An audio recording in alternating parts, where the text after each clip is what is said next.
अस्सलाम वालेकुम, मैं हूं रिजवान अशरफ। पाकिस्तान और इंडिया के दरमियान जो जंग हुई वो तो अब सीज़ फायर के अंदर बदल चुकी है। पाकिस्तान इंडिया के दरमियान जो जंग ख़त्म हो चुकी है, सीज़ फायर हो चुका है। अभी भी लेकिन धमकियाँ वगैरह तो आती हैं, इंडिया की जानिब से धमकियाँ दी जाती हैं पाकिस्तान के ऊपर हमला करने की, और पाकिस्तान भी इस हवाले से मुकम्मल तौर पर तैयार है। अब इंडिया मोदी पाकिस्तान के ऊपर हमला करने के लिए 100 बार सोचेगा, लेकिन यहाँ पर अब ये महाज थोड़ा ठंडा पड़ा है तो उधर चीन ने इंडिया के खिलाफ एक नया महाज खोल दिया, बिल्कुल एक नया महाज खोल दिया और मोदी को गर्दन से दबोच लिया।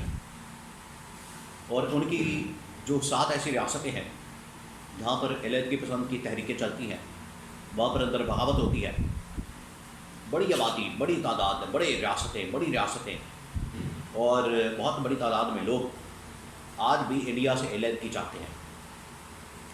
उसमें ख़ास तौर पर 7 ऐसी रियासतें हैं जो कि नेपाल की तरफ, चाइना की तरफ है। वो 7 रियासतें बहुत अहम तरीन रियासतें हैं और इसके अलावा कुछ ऐसे इलाके हैं जहाँ पर चीन अपना इलाका क्लेम करता है और चीन की जानिब से उनको बाकायदा तौर पर अपने मुल्क के अंदर शामिल कर लिया गया है और चीन ने बाकायदा तौर पर उनको चीनी नाम भी दे दिए हैं, जिसको इंडिया ने रिजेक्ट किया है।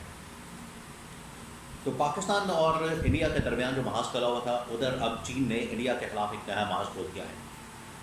इसके हवाले से बड़ी अहम तरीन मालूमात, बहुत अहम तरीन ब्लॉक है, बड़ी अहम तरीन इन्फॉर्मेशन है कि चीन जो इस खत्ते के अंदर एक हेजमनी कायम करना चाहता था, ये इंडिया इस खत्ते के अंदर जो हेजमनी कायम करना चाहता था, इस इलाके के अंदर, इस खत्ते के अंदर, एशिया के अंदर अपने आप को एक पावरफुल चौधरी बनाना चाहता था, एक ताकत बनाना चाहता था। वो सारे ख्वाब जो है इसके चकनाचूर हो गए हैं, टूट गए हैं, मलियामेत हो गए हैं। और जिस तरीके से पाकिस्तान ने इनको शिकस्त दी है, उसके साथ चीन ने पाकिस्तान का भरपूर साथ दिया, लेकिन चीन ने अब नया महाज इंडिया के ख़िलाफ़ खोल दिया, बहुत अहम तरीन महाज। सबसे पहले मैं आपको ये बता दूं कि ये जो जितना इसका इंडिया का इलाका है, ये साउथ वेस्ट का, साउथ का और साउथ ईस्ट का और ये नॉर्थ ईस्ट का, नॉर्दर्न जितने इलाके हैं, वो सारे के सारे इंडिया के चीन के साथ मिलते हैं। चीन के साथ उनकी बॉर्डर मिलती है, चीन के साथ उनकी ये सरहदें मिलती हैं। तो बहुत सारे ऐसे इलाके हैं जहाँ पर तो इंडिया में अंदर से बगावतें होती हैं, अंदर से अलहदगी पसंद की तहरीकें चल रही हैं। किसी रियासत के अंदर कोई चल रही है, किसी रियासत के अंदर कोई चल रही है, लेकिन साथ ही साथ चीन बहुत सारे इलाकों के ऊपर अपना क्लेम तस्वर करता है, अपना क्लेम, अपना दावा करता है कि ये उनके इलाके हैं। अभी जो लेटेस्ट डेवलपमेंट हुई है उसमें अरुणाचल प्रदेश के इलाके के ऊपर चीन ने मुकम्मल तौर पर कब्जा हासिल कर लिया, उसके बाद दावा कर दिया है और उसको बाकायदा चीनी नाम दे दिया गया है। अरुणाचल प्रदेश का पहाड़ी इलाका है और उसके ऊपर मुकम्मल कब्जा हासिल करके चीन ने उसको अपना इलाका क्लेम कर दिया है और इसको इंडिया की जानिब से रिजेक्ट कर दिया गया है। ये लेटेस्ट डेवलपमेंट है। अब इसकी बैकग्राउंड में आपको थोड़ी सी बता दूं। देखिए, अभी ये जो लेटेस्ट जंग हुई है पाकिस्तान इंडिया के दरमियान, ये भी इसी कॉन्टेक्स्ट के अंदर थी कि पाकिस्तान के ज़रिए से चीन को भी पैगाम दिया जाए और पाकिस्तान के ऊपर अगर कब्ज़ा हासिल कर दिया जाए, पाकिस्तान के अंदर सुपीरियॉरिटी अगर क्लेम कर दी जाती है, सुपीरियॉरिटी कायम कर दी जाती है, तो इसके ज़रिए से फिर चीन को भी दबोच लिया जाएगा, पकड़ लिया जाएगा, चीन को भी शिकंजे में डाल दिया जाएगा। ये इंडिया के पीछे सोच थी, अप्रोच थी। लेकिन पाकिस्तान ने बड़ा ज़बरदस्त काम किया। पाकिस्तान और चीन ने दोनों ने मिलकर यहाँ पर पहले इंडिया को धूल चटाई, इंडिया को शिकस्त दी और एयरफोर्स के ज़रिए से, नेवी के ज़रिए से, फ़ौज के ज़रिए से, आर्मी के ज़रिए से इंडिया को जिस तरीके से शिकस्त दी, इंडिया तो यहाँ से भागने पर मजबूर हो गया। अब उसके अंदर इतनी हिम्मत नहीं कि ना ही वो पाकिस्तान के ख़िलाफ़ महाज खोल सके, ना ही चीन के ख़िलाफ़ महाज खोल सके। वैसे तो इंडिया की जानिब से तमाम हमसाय ममालिक के साथ, जो इनकी नॉर्थ वेस्ट साइड के ऊपर, नॉर्थ साइड के ऊपर जितने हमसाय ममालिक के, तमाम हमसाय ममालिक के साथ कोई ना कोई पंगा इनका, हर एक के साथ इनकी लड़ाई है। श्रीलंका के साथ, बांग्लादेश के साथ, नेपाल के साथ, भूटान के साथ इनकी लड़ाई है। इसी वजह से इन ममालिक ने अब इत्तेहाद करने का फ़ैसला किया। इसके अंदर पाकिस्तान, चीन, नेपाल, भूटान, बांग्लादेश, इन तमाम ममालिक ने, श्रीलंका ने इत्तेहाद करने का फ़ैसला किया कि हम इत्तेहाद करके तो इंडिया को जवाब दें, क्योंकि इंडिया ने हर एक की नाक में दम करके रखा हुआ है, हर एक को तंग करके रखा हुआ है। हर एक को कोई ना कोई उंगल दी जाती है, शरारत की जाती है, हमला किया जाता है, छेड़छाड़ की जाती है, और बॉर्डर के ऊपर कोई ना कोई ऐसी छेड़छाड़ की जाती है जिसकी वजह से ये ममालिक, हमसाया ममालिक बड़े तंग हैं। और इंडिया का चीन के साथ एक जो महाज चल रहा है, उनके साथ जो महाजराई है, उनके साथ जो मसला है, वो भी इसी तरह से बॉर्डर सिचुएशन है, इलाकों के ऊपर है।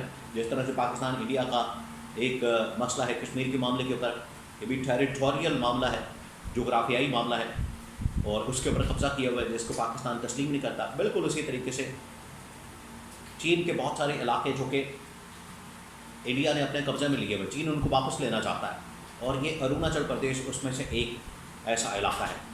इसके अलावा जो 7 रियासतें हैं, 7 सिस्टर स्टेट्स जिनको कहा जाता है, इंडिया की नॉर्थ साइड के ऊपर चीन के साथ बिल्कुल मिलती हैं।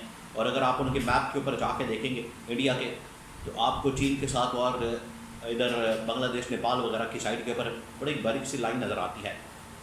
वो उनकी चिकन नेक इसको कहते हैं, वो उसकी गर्दन है, वहाँ से मोदी को पकड़ने का फैसला किया गया। और यहाँ इसके साथ साथ जितनी रियासतें हैं वहाँ पर बड़ी बगावतें हैं, अलहदगी पसंद तहरीकें हैं, तो वहाँ पर उनके ज़रिए से एक तो रियासतों को अलग करने से, इंडिया को वहाँ पर झटका देने से इंडिया को ठीक ठाक वहाँ पर नुकसान पहुँचाया जा सकता है। तो अब इंडिया को चारों तरफ से इंगेज करने का फैसला किया गया है तमाम ममालिक की जानिब से, तमाम हमसाया ममालिक की जानिब से। ये जो हर एक से पंगा लेता है, हर एक से छेड़छाड़ करता है, अब इंडिया को सबक सिखाने का फैसला किया गया है। और इसके अंदर पाकिस्तान, चीन और बाकी ममालिक मिलकर अब इंडिया के खिलाफ महाज खोलने जा रहे हैं। ये बहुत बड़ी डेवलपमेंट है। अब इंडिया तस्वर भी नहीं कर सकता कि इनका जो इत्तेहाद है वो कितना पावरफुल हो सकता है, कितना ताकतवर हो सकता है इन ममालिक का। ये 2 ममालिक का इत्तेहाद ही, पाकिस्तान और चीन का, इसके लिए बड़ा खौफनाक साबित हुआ है, इसके लिए बड़ा ख़तरनाक साबित हुआ है। और उनके वहाँ पर जितने अपोजिशन के लोग हैं, गवर्नमेंट के लोग हैं, उनकी फॉरेन पॉलिसी के लोग हैं, उनकी फॉरेन पॉलिसी का पहला एजेंडा, पहला पॉइंट ये है कि हमने पाकिस्तान चीन को मिलने नहीं देना, अलग रखना। क्योंकि अगर ये मिल जाते हैं, एक हो जाते हैं, प्लेटफॉर्म के ऊपर आ जाते हैं, मन पेज पर आ जाते हैं, तो फिर तो चीन इंडिया को फारिग कर देंगे ये दोनों मिलकर। तो ये इंडिया की फॉरेन पॉलिसी का हिस्सा है, लेकिन उसमें शदीद तरीन नाकामी का सामना करना पड़ा है इंडिया। और अमेरिका भी इसको इस्तेमाल करता है, ऐसा नहीं कि अमेरिका इसको इस्तेमाल नहीं करता। अमेरिका इसके ज़रिए से चीन को काउंटर करने का पूरा प्लान बना चुका था, जो कि नाकाम हो गया, बुरी तरह से नाकाम हुआ। इंडिया बिल्कुल आइसोलेशन के अंदर चला गया, बिल्कुल आइसोलेशन के अंदर। इंडिया की फॉरेन पॉलिसी अब बिल्कुल फारिग हो गई है। और ये ख़ास तौर पर जो इलाके हैं, ये गुलवान के इलाकों के अंदर, पहाड़ियों के अंदर भी कई मरतबा लड़ाई हुई चीन के साथ। चीनी फ़ौजियों ने भुरकस निकाल दिया था इंडियन फ़ौजियों का। अब ये एक और लड़ाई छेड़ने जा रही है। तो इंडिया को इस वक्त मुकम्मल तौर पर घेरा गया, उसको इंगेज किया गया। ये जो पाकिस्तान के ऊपर हमले की बात करता है, अब पहले इधर तो निबड़ ले, इससे चीन के साथ मुकाबला कर ले, इससे तो निबड़ ले, फिर इधर आएगा पाकिस्तान की तरफ। अब जो महाज खुल गया, यहाँ से इसकी खलासी नहीं होने वाली, यहाँ से इसकी जान नहीं छूटने वाली।